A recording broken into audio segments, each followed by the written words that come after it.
L'aigua potable de la ciutat de Barcelona procedeix de dues conques, la del riu Ter i la del riu Llobregat. Fins ara, aquestes dues conques no estaven connexionades. És a partir de juliol d'aquest any que, a través d'una obra, que és la interconnexió Font Santa Trinitat, permetrà que les conques s'uneixin donant una disponibilitat d'aigua i una garantia d'aigua en qualsevol moment, tant de sequera com de possibles afeccions a les xarxes existents.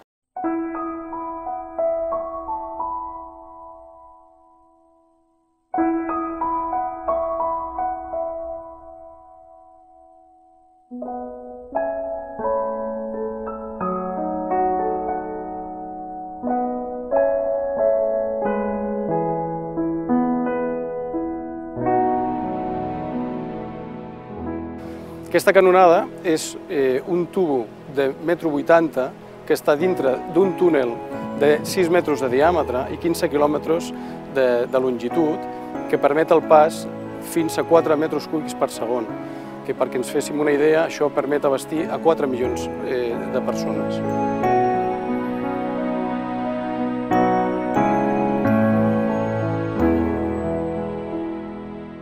Això augmenta la garantia amb l'aigua potable dintre de la ciutat. A més, l'aigua procedent de la dessaladora també podrà portar-se tant cap a la zona Llobregat com a la zona Ter a través d'aquesta canonada.